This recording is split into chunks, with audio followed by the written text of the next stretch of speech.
Hola, en el anterior video nos ocupamos del contexto histórico e intelectual en que se formó la filosofía de Charles Sanders Peirce. Dicho contexto quedaría incompleto si no hiciéramos referencia al modo como éste se formó como un pensador de amplias miras. Vamos entonces a ocuparnos a continuación de las coordenadas de pensamiento en torno a las cuales se formó su mente. Peirce fue en casi todo un autodidacta y especialmente un hombre de un interés intelectual desbordado, que además vivió en un ambiente que estimulaba esa avidez intelectual.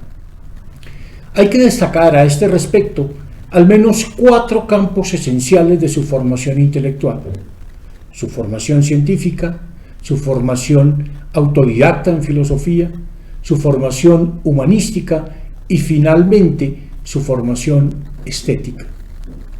Haremos una breve descripción de cada una de estas cosas e intentaremos apreciar sobre todo cómo este conjunto se sintetiza en una forma muy particular de estudiar, de leer, de investigar y de escribir en filosofía.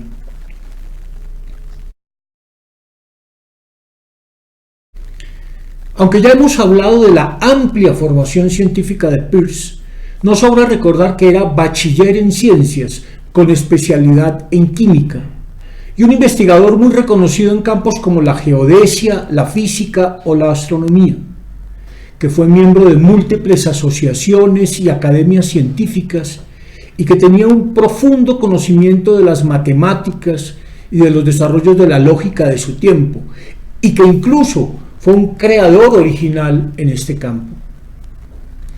En este punto en particular, la influencia de Benjamin, su padre, fue ciertamente decisiva. Con respecto a ello cuenta Darin McNabb, traductor de la obra filosófica de Peirce al castellano, lo siguiente: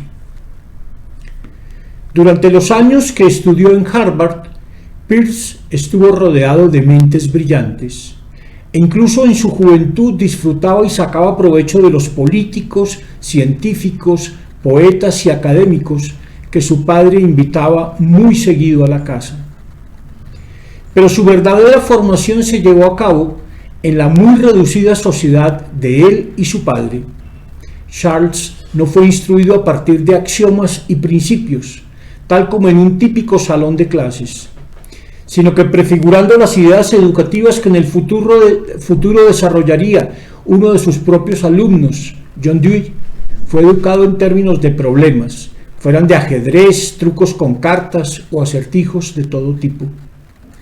Así le enseñaba a su padre la naturaleza de las matemáticas, nunca proporcionando algún teorema general, sino presentándole los datos y su contexto, para que Charles los averiguara por su propia cuenta. Intelectualmente, Benjamin fue muy estricto con su hijo. Sus clases podían durar largas horas, hasta muy tarde en la madrugada. Hablando de su padre, Peirce escribió años después: él me educó, y si logro hacer algo, será obra suya. Fueron muchos, por otra parte, los estímulos intelectuales que recibió Peirce en su formación desde la misma infancia, y que hicieron de él un científico prominente desde muy joven. Recordemos solo 2 de ellos. Ya a los 8 años, un tío suyo, químico muy reputado, le ayudó a armar un laboratorio en casa. Y a los 12 años se había leído ya los elementos de lógica de Whately y se había despertado en él un interés temprano por la lógica. No es un hecho menor en este sentido que haya sido invitado a enseñar lógica en la Universidad Johns Hopkins en Baltimore, la universidad que inauguró los estudios de posgrado en los Estados Unidos. Años más tarde, puesto que todos reconocían su gran erudición científica y la originalidad que tenía en el tratamiento de asuntos propios de la lógica o de las matemáticas, enseñaría lógica en la Johns Hopkins. Peirce tenía conocimientos e hizo aportes significativos, además, en campos tan distintos como la psicología, la economía y la teoría de los signos. Y tenía además un amplísimo conocimiento de la historia de la ciencia natural, como puede verse en muchos de los ejemplos que cita en sus escritos.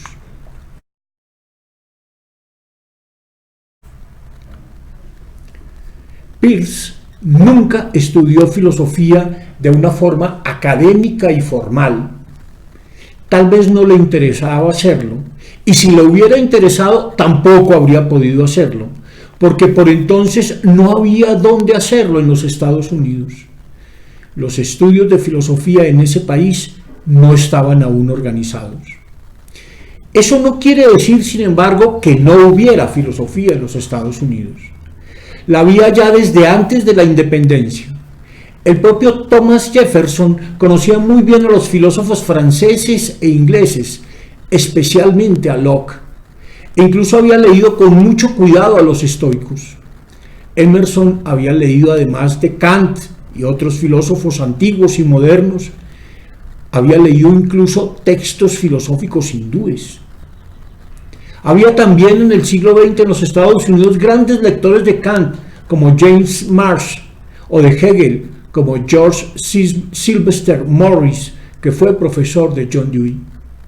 Se leían entre otros autores como Locke, los filósofos escoceses del sentido común, o Kant en la versión de Coleridge.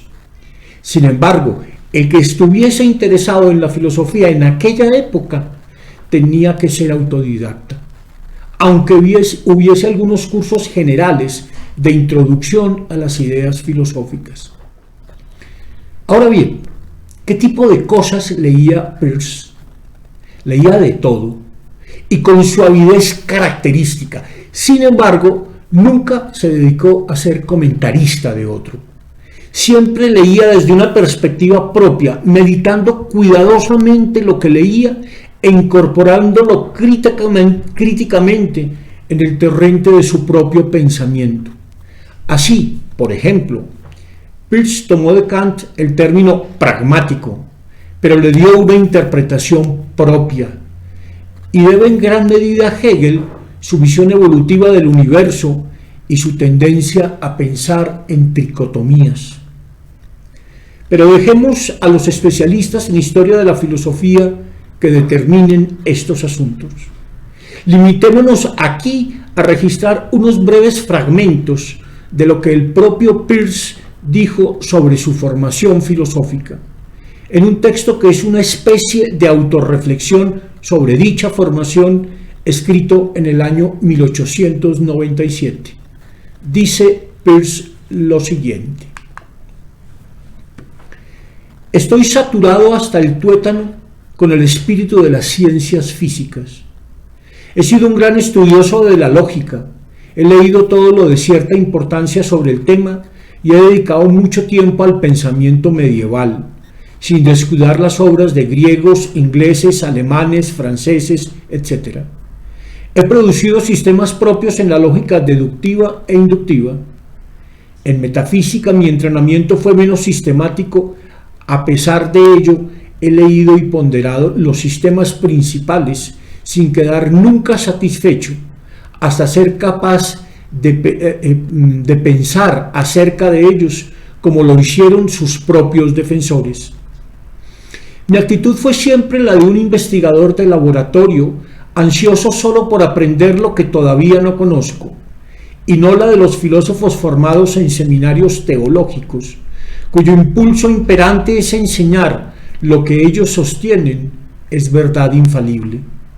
Dediqué 2 horas diarias a estudiar la crítica de la razón pura de Kant durante más de 3 años, hasta que casi conocí de memoria todo el libro y examiné de modo crítico cada una de sus secciones. Las obras de Duns Scoto me han influido con fuerza.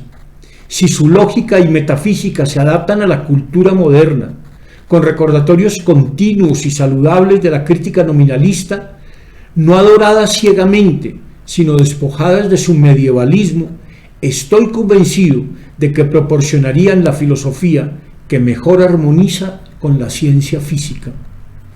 Otras concepciones han de ser extraídas de la historia de la ciencia y de las matemáticas. Así, brevemente, mi filosofía puede ser descrita como el intento de un físico por llevar a cabo una conjetura tal que permita la constitución del universo y los métodos de la ciencia con la ayuda de todo lo que ha sido logrado por filósofos precedentes.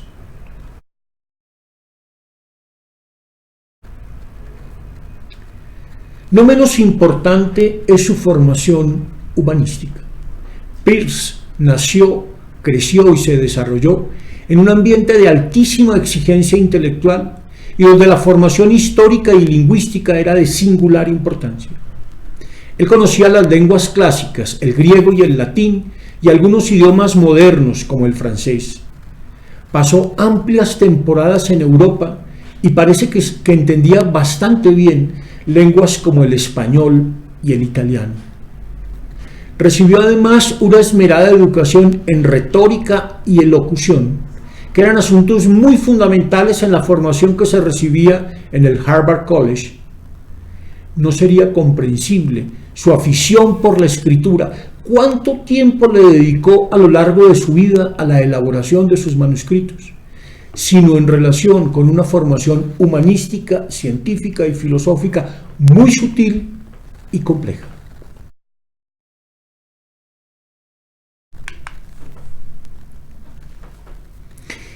Se suele creer, y podría haber en ello algo de cierto, que Peirce no era un hombre interesado en asuntos estéticos y que carecía de formación estética. Él mismo se declara en alguna parte como ignorante en arte, aunque con capacidad de goce estético. La verdad es que se forma en un ambiente tremendamente academicista, donde el énfasis está en la lógica y las matemáticas, o en la composición, la literatura clásica, etc., pero no en artes como la pintura o la música. El Harvard de la época de Peirce no estaba muy interesado en la creatividad artística, le interesaba más la disciplina académica. Tampoco había una gran tradición artística en Nueva Inglaterra, en la Nueva Inglaterra de su tiempo. En Cambridge, como dijo alguien, todo era literatura. Fue en ese ambiente académico, con énfasis en la ciencia y en la literatura, donde se formaron todos los grandes personajes de la época: Emerson, Thoreau, Walt Whitman, Edgar Allan Poe, Henry James, etc. Sin embargo, Peirce se formó para la reflexión, más que para la expresión. Lo anterior no quiere decir, sin embargo, que no tuviera una formación estética. La tenía, y muy profunda. Desde pequeño tuvo una gran afición por el teatro y la ópera. Asistía a funciones de teatro en Boston con su familia y vio mucho teatro y ópera en sus viajes por Europa, especialmente en la época en que vivió en París. Tenía además un claro interés literario y conoció desde niño a los grandes escritores de la época, muchos de los cuales eran amigos de su padre.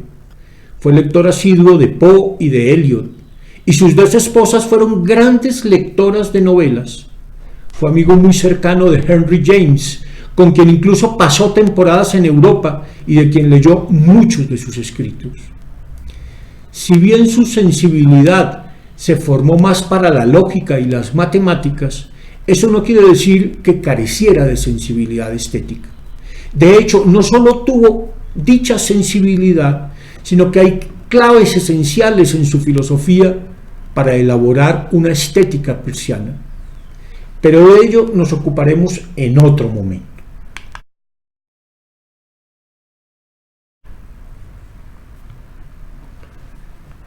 Concluyo con esta observación general. Peirce no solo fue el fundador del pragmatismo por haber formulado por primera vez la máxima pragmática, como veremos más adelante. Él representa el verdadero nacimiento de una nueva filosofía en los Estados Unidos. Esta nueva filosofía toma un punto de partida muy diferente al de la filosofía europea, proveniente de la modernidad. Su punto de partida son los propios problemas de los norteamericanos, los problemas de una nación que se concibe como algo en expansión, de una nación que está en conflicto consigo misma, porque vive muchas contradicciones como pueblo en formación: el esclavismo, la multiculturalidad, las sucesivas migraciones, y que sobre todo está en busca de una identidad propia.